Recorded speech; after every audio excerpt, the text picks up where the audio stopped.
En so moet ons elkeen kan getuig hoe die Here vir ons gered het. Dat die Here vir ons inderdaad uit duisternis het gevat het en in die lig geplaas het. So baie dankie, prys die Here vir daardie getuienis. So ons moet kan min of meer terugwys in hierdie jare, wanneer het die Here my gered?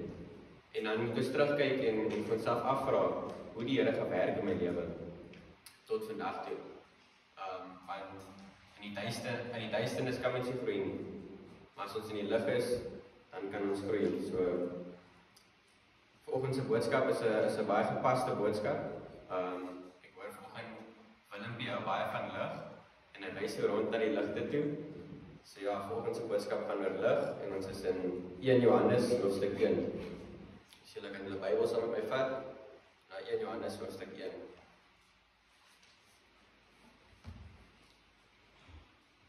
En ons sal sien dat God lig is en in hom is daar geen duisternis nie. So kom ons bid en vra vir die Here vir sy genade. Here Jesus, baie dankie vir die wonderlike dag wat U vir ons gegee het, Here. Dankie vir al die wonderlike getuienisse wat ons kon na luister, Here.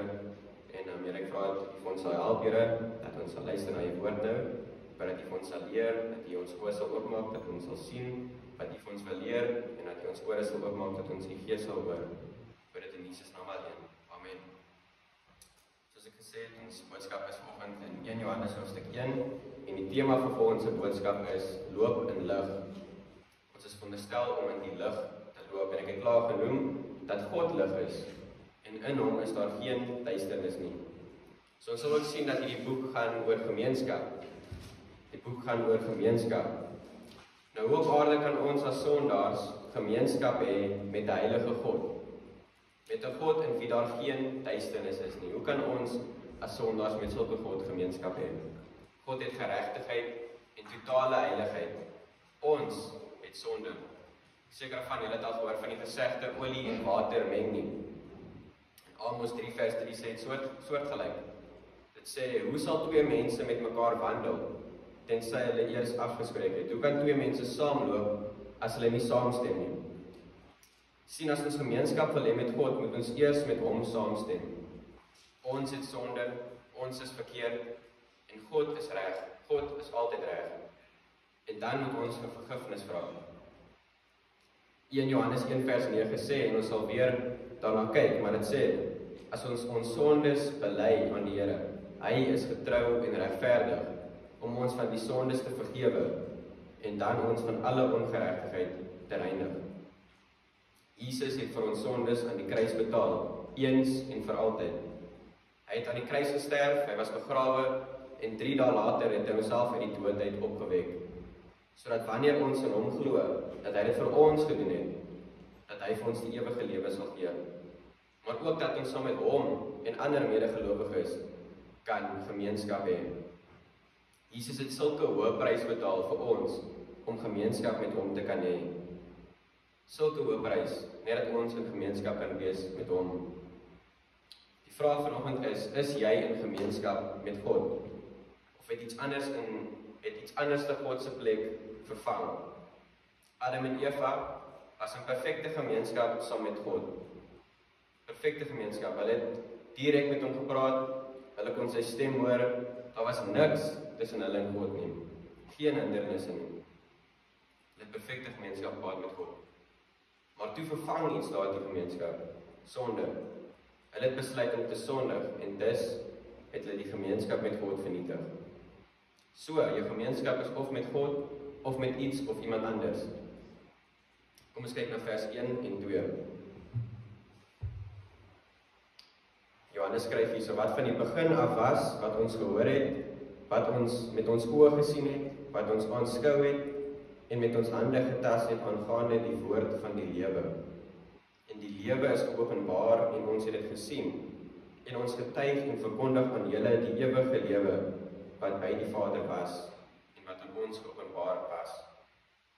Die grondslag, die fondasie van alle gemeenskap, alle ware gemeenskap, is met die persoon, die Here Jesus Christus. Jy kan nie ware gemeenskap hê saam met Jesus, as jy valse sienings oor hom het nie. Ek sê weer, Amos 3 vers 3 sê, Hoe kan twee mense saamloop tensy hulle eers saamstem? Dit is belangrik dat ons die regte sienings het oor Jesus. Anders het ons die verkeerde Jesus. Die duiwel het baie valse Jesusse en gelowe daar buite geplan. En die main entrance, die hoofingang word hier op die verkeerde Jesusse geplaas. Daar's net een Jesus, een ware Jesus. En dit is die Jesus wat God is. Die Jesus wat van alle ewigheid af was. So die eerste 2 verse sien ons, dat het praat van die Here Jesus Christus, sy ewigheid, hy is God, hy was van die begin af, hy het van die begin af bestaan, hy het nog altyd bestaan, en hy het hierdie aarde geskape. En ons sien ook die werklikheid van die Here Jesus se menswording. Soos ek gesê het, Jesus het van alle ewigheid af by God die Vader bestaan, en hy het na hierdie wêreld neergedaal, as 'n ware mens. Hy was waarlik mens en waarlik God terselfdertyd. Vat julle Bybel saam met my na Filippense hoofstuk 2 toe en ons sal lees vers 6 tot 8. Dit is belangrik dat ons die regte sienings het oor die Here Jesus Christus. Filippense hoofstuk 2 vers 6 tot 8. Dit sê hy wat in die gestalte van God was, die Jesus, hy was in die gestalte van God, God is gees. Hy het dit geen roof geag om aan God gelyk te wees nie, maar hy het homself ontledig deur die gestalte van 'n diensknegt aan te neem en aan mense gelyk te word. Jesus was gees in die hemel, hy het afgedaal, hy het homself verneder en hy het vlees aangetrek. Hy het 'n diensknegt geword. Hy het homself verneder, vers 8, tot gehoorsaam te word tot die dood toe, ja, die dood van die kruis. So Jesus het mens geword vir ons, hy het homself verneder. Jesus is waarlik mens gewees en hy is waarlik God. Die werklikheid van sy menswording word ook aangedui deur die feit dat die apostels hom gehoor het. Hulle sê hierso in 1 Johannes hoofstuk 1 vers 1 dat hulle het hom gehoor, hulle het vir Jesus gehoor.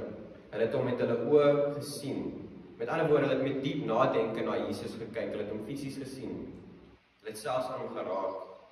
Die woord van die lewe, vers 1, met ander woorde, Jesus was nie bloot 'n verbygaande illusie nie, maar hy was 'n werklike persoon in die liggaam van vlees. Jesus het 'n liggaam gehad net soos ons, maar was steeds en is steeds werklik God. As julle nie bly nie, ons moet glimlag. Ons kennis van die ewige lewe is nie opgebou op spekulasies van filosofe of selfs teoloë nie. Dit is nie spekulasies nie. Dit is 'n onweerlegbare getuienis van hulle wat hom gehoor, gesien, aanskou het en selfs aangeraak het. Dit is nie bloot 'n lieflike droom nie, maar 'n soliede feit, 'n feit wat noukeurig waargeneem is en aangeteken is. Kolossense 1 vers 15 sê vir ons dat Jesus die beeld is van die onsigbare God. God is gees en daarom kan menslike oë hom nie sien nie. Dit is eers toe God neergedaal het en menslike vlees aangetrek het, wat mense hom kan aanskou. Kom ons kyk na vers 3 en 4. Hulle sê, wat ons gesien en gehoor het, verkondig ons aan julle, sodat julle ook gemeenskap kan hê met ons. En ons gemeenskap is met die Vader, met sy Seun, Jesus Christus. En ons skryf hierdie dinge aan julle, sodat julle blydskap volkome kan wees. Hierdie dinge is geskryf vir ons, sodat ons ook gemeenskap kan hê met die Here Jesus Christus en met mekaar. En dat ons gemeenskap met hom geen hindernisse sal hê nie. Hoe wonderlik dat skuldige sondaars soos ons in Jesus se gemeenskap ingebring kan word. Die heelal, die God van hierdie heelal, die Here Jesus Christus. Hierdie dinge is geskryf vir ons, sodat ons blydskap volkome kan wees. Ware vreugde word slegs gevind in 'n verhouding met die Here Jesus Christus. Sê weer, ware vreugde word slegs gevind in 'n verhouding met Jesus. Jy sal dit nergens anders kry nie. Jy moet nie vreugde ergens anders eers gaan soek nie. Niks kan jou lewe meer vervul as die Here nie. Die wêreld, alles daar buite wat die wêreld so aantreklik maak, gaan verby. 1 Johannes 2 vers 17 sê, die wêreld gaan verby en sy begeerlikhede. Niks kan jou lewe meer vervul as die Here Jesus Christus nie. Die hele wêreld is op soek na vreugde. Het julle dit agtergekom? Almal is op soek na vreugde, maar hulle soek dit op die verkeerde plek. Ek was eens op 'n tyd so gewees. Ek het vreugde oral anders te gaan soek. Ek was gered gewees en ek het nog steeds vreugde op die verkeerde plekke gaan soek. Ek het geld gejaag, ek het motorfietsse gehad, ek het my bakkie gehad, die 4x4, ek het alles gehad. Dit het my nie vervul nie. Dit het nie vir my ware vreugde gegee nie. Ek het groot geword rondom motorfietsse. My pa het motorfietsse gehou en ek het opgekyk na dit. My hele lewe het opgebou na motorfietsse toe. En die dag toe ek het gekry en dit staan in my garage en ek neem die video's van dit, dink ek myself, is dit dit? Is dit al? Alles het opgebou na hierdie een oomblik toe. Ware vreugde word slegs gevind in Jesus. Ek het opgeëindig in 'n tronksel as gevolg van die motorfiets. Is dit vreugde? Agter toetralies? Nee. Ware vreugde word slegs gevind in Jesus. Ek vertel vir julle graag 'n kort storie oor 'n man met die naam Ali Hafed. Die manne wat gister by die mansontbyt was, sal weet waarvan ek praat. Dit is 'n wonderlike storie. Man se naam is Ali Hafed. Hy het gelewe ongeveer in die laat 1800s. Hy was 'n baie ryk man gewees, dis 'n ware verhaal. Hy was 'n baie ryk man gewees, hy het 'n plaas gehad, het 'n familie gehad, hy was baie suksesvol. En een van sy vriende het eendag na hom toe gekom en vir hom gesê, Ali, een sulke klein diamantjie, en daai tyd was dit baie meer werd. Hy het gesê, een sulke klein diamantjie kan vir jou honderde plase koop. En Ali was altyd op soek na meer rykdom, meer geluk, meer vreugde. En hy het op die einde van die dag toe sy plaas en alles verkoop om die wêreld te toer op soek na diamante. Hy het oral gaan soek vir diamante. Hy het dit nêrens gekry nie. En op die einde van die dag was hy oorlede in armoede. En dit het uitgekom die plaas wat hy verkoop het, die man wat die plaas verkoop het eendag gegaan om sy diere te laat drink by die waterstrome en in die water sien die man toe. Dis 'n klein diamantjie. En hy tel dit op en hy vat dit in, dis 'n regte diamant. En hulle ontdek toe nog diamante. Daai plaas wat hy verkoop het was op 'n van die dag die grootste diamantmyn gewees van daardie tyd. En hy het dit verkoop. Hy het oral gaan soek vir vreugde. Meanwhile het hy op die grootste diamantmyn gesit. En ons as Christene soek baie keer oral daar buite vir vreugde. Maar ons besef nie dat ons sit op die grootste diamantmyn in die wêreld, groter as die regte diamantmyne. Hierdie is die grootste diamantmyn.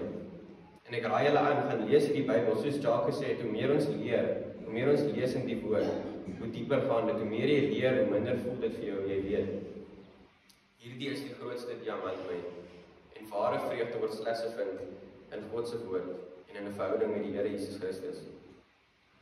Kom ons kyk na vers 5 tot 7. En dit is die verkondig wat ons van hom gehoor het en aan julle verkondig. God is lig, geen duisternis is in hom nie.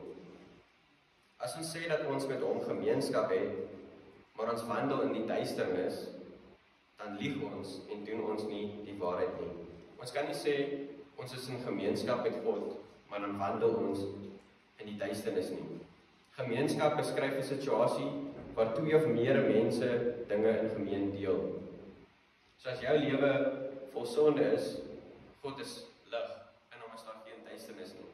Sonde en geregtigheid gaan nie saam nie. Gemeenskap is 'n situasie waar twee of meer mense dinge in gemeenskap het. Ons kan nie sê ons loop in die lig, ons wandel in die lig, maar ons lewe is vol duisternis en ons lewe is vol sonde nie. Wat behels gemeenskap met God? Wel, dit is belangrik dat ons hierdie verstaan. God is lig. En in hom is daar glad geen duisternis nie. Hiermee bedoel hy dat God absoluut heilig is, absoluut regverdig, absoluut rein. God het geen sonde nie. Johannes 8 vers 12 sê, en Jesus het weer met hulle gespreek en gesê, ek is die lig van die wêreld, wie my volg sal sekerlik nie in duisternis wandel nie, maar sal die lig van die lewe hê. Jesus is die lig van die wêreld, soos wat ons vandag gesing het. Hoe volg ons vir Jesus anders as om na sy woord te leef, na aan sy woord te leef? Hoe kan jy vir Jesus volg as ons nie in sy woord is nie? Psalm 119 vers 105 sê, U woord is 'n lamp vir my voete en 'n lig vir my pad. Sy woord is 'n lamp vir ons voete en 'n lig vir ons pad. Loop jy in gehoorsaamheid in God se woord? Is jy in gemeenskap met God? Gemeenskap met God vereis dat ons die woord lees en doen wat dit sê. Sy woord is 'n lamp en 'n lig vir ons voete. Hoe kan ons in lig loop as ons nooit die woord van God lees nie? Ons lewe in sulke besige wêreld waar nuus vinnig ou nuus is. Nuwe nuus is vinnig ou nuus. Almal wil op hoogte bly met die nuutste nuus, die nuutste sportverwikkelinge. Is dit nie ironies nie? Mense kan vinnig die nuutste nuus of nuutste sportverwikkelinge oorvertel. Maar vertel my een ding. Wat het jy die verbygaande week geleer in God se woord? Hoe gereeld het jy gemediteer op God se woord hierdie week? Hoe is jou loop met die Here? As ek vir jou moet vra, hoe is jou loop met die Here? Wat sal jy sê? Matteus 6 vers 21 sê, want daar waar julle skat is, daar sal jou hart ook wees. 'n Mens kan vinnig uitvind waar 'n mens se skat is. Spandeer net 'n paar minute met hulle in geselskap. Vers 6. As ons sê dat ons met hom in gemeenskap is, maar ons wandel in die duisternis, dan lieg ons en doen ons nie die waarheid nie. Broers en susters, verstaan, die lig en duisternis kan nie gelyktydig in 'n persoon se lewe bestaan nie. As 'n man in duisternis en sonde wandel, is hy nie in gemeenskap met God nie. Dit is blaatant soos daai God is lig en in hom is daar geen duisternis nie. Duisternis en lig kan nie gelyktydig in 'n persoon se lewe wees nie. Net soos wat dit nie gelyktydig in 'n vertrek kan wees nie. As daardie gordyne toe is dit donkerte. As dit oop is dit lig. Donkerte en lig is nie saam nie. Jy kan nie sê jy's 'n Christen, maar daar is geen bewyse nie. Jy kan nie sê jy volg vir Jesus, maar jy lewe nog steeds vir die wêreld nie. Jakobus 4 vers 4 sê, egprekers en egpreeksters, weet julle nie dat vriendskap met die wêreld vyandskap teen God is nie? Wie dan 'n vriend van die wêreld wil wees, word 'n vyand van God. Hoekom? Want hierdie wêreld is duister en God is lig en in hom is daar geen duisternis nie. Vat 'n oomblik en lees jouself. Lees jouself. 2 Korintiërs 3 vers 2 sê, julle is 'n brief, ons is 'n brief, geskrywe in ons harte, geken en gelees deur alle mense. Jy geweet jou lewe is soos 'n brief. Dis wat 2 Korintiërs sê. En mense lees jou, mense lees ons. Hulle kyk na ons. Veral as ons sê ons is Christene. Hulle kyk na ons, hulle lees ons. Ons is 'n brief vir die Here Jesus Christus. Wat sien mense as hulle jou lees? Sien hulle 'n lewe wat gelewe is vir Christus?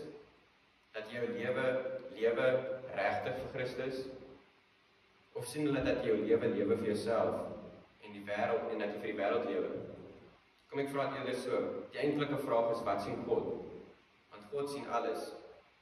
Hebreërs 4 vers 13 sê, en daar is geen skepsel onsigbaar voor hom nie, maar alles is oop en bloot voor die oë van hom met wie ons te doen het. Ons almal gaan eendag voor die Here staan. En moet rekenskap gee wat ons met ons tyd gedoen het op hierdie aarde. Daar is geen skepsel onsigbaar vir hom nie. Ons moet onsself vra, hoe lewe ek my lewe? Is daar meer duisternis of sonde in my lewe as lig? Wat se vrugte dra ek? Die vrugte van die Gees of die vrugte van die vlees? Matteus 7 vers 16 sê, aan hulle vrugte sal julle hulle ken. 'n Mens pluk tog nie druiwe van dorings nie, of vye van distels nie. Stel jou voor jy het 'n appelboom en jy pluk nartjies van die appelboom. So dra elke goeie boom vrugte, maar 'n slegte boom dra slegte vrugte. Die boom dra die vrugte wat hy moet dra. 'n Goeie boom kan nie slegte vrugte dra nie en 'n slegte boom kan ook nie goeie vrugte dra nie. Elke boom wat nie goeie vrugte dra nie, word uitgekap en in die vuur gegooi. So sal julle hulle dan ken aan hulle vrugte. Kom ons kyk na vers 7 van 1 Johannes hoofstuk 1. Maar as ons in die lig wandel, hier is die ander kant van die storie. Maar as ons in die lig wandel, soos hy lig is, dan het ons gemeenskap met mekaar en die bloed van Jesus Christus reinig ons van alle sonde. Ons kan kies of ons wandel in die duisternis of in die lig. Kan nie altyd wees nie. So aan die ander kant, as jy in die lig wandel, dan kan jy gemeenskap hê met die Here Jesus Christus. Slegs as jy in die lig wandel, dan kan jy gemeenskap hê met die Here Jesus Christus en met die mede-Christene. 'n Man is of in die lig of in die duisternis. As hy in die lig is hy 'n lid van God se familie. As hy in duisternis is, het hy niks met God in gemeen nie. Want daar is glad geen duisternis in God nie. Diegene wat in lig wandel, dit wil sê diegene wat ware Christene is, het gemeenskap met mekaar en die bloed van Jesus Christus reinig ons voortdurend van alle sonde. Al God se vergifnis is gebaseer op die bloed van sy seun wat op Golgotha uitgestort is. Daardie bloed het God voorsien van 'n regverdige basis waarop hy sondes kan vergewe. Sy bloed is voortdurend besig om ons te reinig. Charles Spurgeon het gepraat van Jesus as 'n fontein. Jesus is die fontein. En die fontein is oopgemaak vir sonde en vir onreinheid toe die Here Jesus Christus gesterf het. Dis wanneer daardie fontein oopgemaak was. God, die ewige woord, het vlees geword en het onder ons gewoon. En in die volheid van die tyd is die gewig van menslike sonde op hom gelê. My sonde, ons sonde, is op Jesus gelê. Ten einde daardie sonde weg te neem, moes hy sterf. Van die dood was die straf vir skuld. Tot by die kruis het Jesus deur onuitspreeklike lyding gegaan. En aan die einde het hy sy siel oorgegee. En toe hy dit gedoen het, was sonde weggeneem. En die fontein van reiniging is vir sonde doeltreffend geopen. Toe die soldaat met sy spies Jesus se sy deurboor en daar dadelik bloed en water uitgekom het, toe is dit bewys dat dit hy was wat gekom het, nie net met water nie, maar deur water en deur bloed. 'n Verlosser wat die aanstoot van sonde met betrekking tot God en die besoedeling van sonde in die menslike natuur weggeneem het. Verder kan gesê word dat die fontein vir elkeen van ons oopgemaak word wanneer ons die evangelie hoor. Kom ons kyk na vers 8. As ons sê dat ons geen sonde het nie, mislei ons onsself en die waarheid is nie in ons nie. Ons moet eerlik wees met onsself. Ons moenie onsself mislei nie. As ons sê dat daar geen sonde in ons is nie, mislei ons onsself en die waarheid is nie in ons nie. Ons moet eerlik wees met onsself. Moet nie jou sondes probeer wegsteek vir God nie. Bring dit liewers na hom toe, lê dit voor sy voete aan die kruis en laat hom toe om jou skoon te was met sy bloed. Vers 9. As ons sondes bely, hy is getrou en regverdig om ons sondes te vergewe en ons van alle ongeregtigheid te reinig.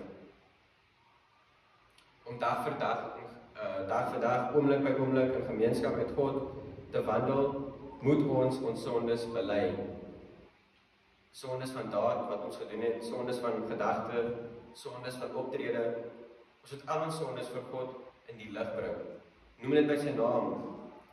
Ons moet saam met God gekant wees teen ons sondes en ons sondes in die krag van die Heilige Gees een kan sit. Ja, ware belydenis behels die verlating van sondes. Hy wat sy oortredinge bedek, sal nie voorspoedig wees nie, maar hy wat dit bely en laat staan, sal barmhartigheid vind. Spreuke 28 vers 13. Prys die Here dat hy vir ons vergifnis gee en dat hy vir ons die Heilige Gees gee, dat ons in vergifnis kan loop. Hy is goed, prys die Here. Die Here Jesus Christus het aan die kruis gesterf vir ons sondes. Hy was begrawe, hy was opgewek uit die dood uit, sodat ons vergifnis van al ons sondes kan hê, wanneer ons in hom glo. As jy gesondig het, hardloop na die fontein toe, waar Jesus se bloed so vrylik loop. Ons dien 'n getroue God, wat getrou bly, selfs wanneer ons ongetrou is. Hy is 'n liefdevolle, genadige God, wat reg is om ons te vergewe. Maar hy kan dit nie doen as jy jou sondes van hom af probeer wegsteek nie. Nou mag jy dalk vra, wat van die sondes wat ons doen nadat ons gered is? Wel, aangaande die straf van die dood en van die hel, dit is weggeneem. Aangaande ons gemeenskap met hom, dit word gesteer. Totdat ons weer regmaak met hom, deur ons sondes aan hom te bely en dit saam met hom af te sit. Onthou, God is lig en in hom is daar geen duisternis nie. Moenie wag tot vanaand om vir vergifnis te vra nie, of wag tot Sondag by die kerk nie. Doen dit dadelik wanneer jy gesondig het. Jammer Here, ek was verkeerd. Moenie wag nie. Onthou, sodra ons sondig, sit ons daardie gemeenskap af. Sonde skei ons van 'n gemeenskap. Jesus is genadig. Wanneer ons sondes bely, hy is getrou en regverdig om ons van ons sondes te vergewe en ons van alle ongeregtigheid te reinig. So as ons as gelowiges sondig, ja, die straf van die dood en die hel is weggeneem, maar ons sal steeds die huidige gevolge van ons sondes moet verduur, as ons besluit om aan te loop in duisternis. Hebreërs 12 vers 6 sê, want die Here tugtig hom wat hy lief het, en hy kastei elke seun wat hy aanneem.